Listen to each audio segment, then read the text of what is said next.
Do we know the answer yet? Well, we thought we did, but in the last couple of months we've seen two pedestrian fatalities, one in the area that the residents are concerned about and one just outside that.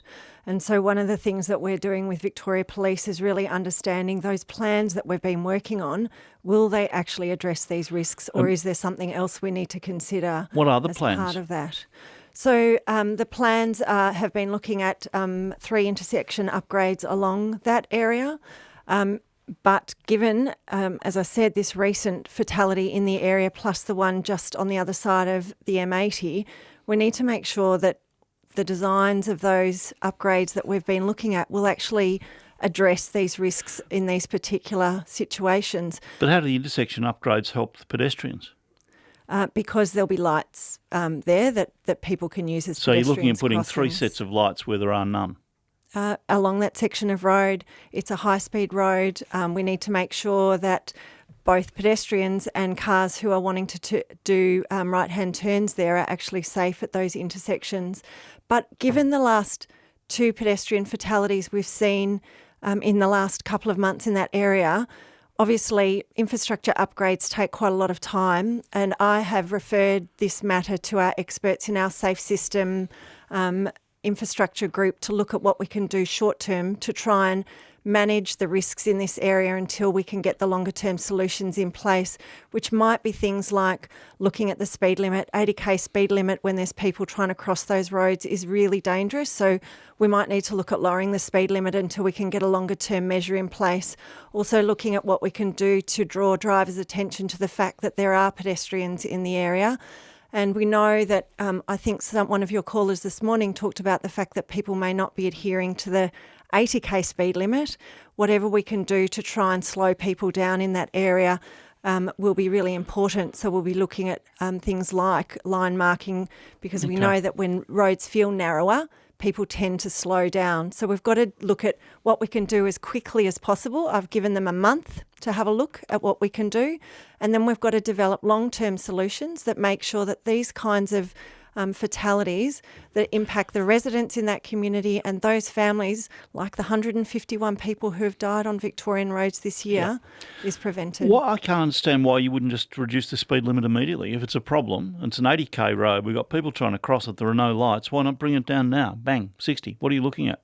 So we need to look at it. It's a really Why? important consideration to say what is the appropriate speed limit and how do we manage that. Well, what about bringing it down while you look at it?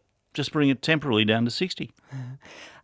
We need to look at where that section would be, how long it would be, where it would go. Is it that hard? So this is a stretch of road which is 80 k's. There's a lot of people crossing it. There's no lights. Is it that hard to say, okay, we'll knock that stretch of road down to 60 or even 70 while we work out permanent answer? So that's exactly what we're looking at. What should the speed limit be for what section? How do we make sure that people are safe? And we will come back to you, if you like, and let you know once. But you've been looking at it for 18 months. We've been looking at specific intersection upgrades along that road to address But a didn't long-term... that include looking at speed limits? It does include looking at speed limits, but the particular crossings and intersections, obviously that's a long-term solution. And I know that the Minister today at a doorstop outside Parliament said that she's keen to really understand what is that long-term solution Well, she should to address bloody that. understand. If you've been looking at it for 18 months, she should be having on her desk a report that tells her, surely. Well, we've got these 2 recent fatalities and we need to make sure that actually the countermeasures that And how we recommend... have they changed the consideration, the 2 fatalities? So we're working with Victoria Police to really understand. So after every fatality, VicRoads staff works with Victoria Police to understand exactly what's happened, so that we can understand what we can do to prevent serious crashes in the future. But how would these fatalities change the need for traffic lights or a different speed limit? Well, we know that with, for example, with residents in the retirement village, that often pedestrians, we need to make sure that then there's a pedestrian crossing quite close to where that residents presumably are. you looked at that when during your 18-month study and you had the answer. That's now put on hold because of the fatalities. How do the fatalities change that issue, the solution?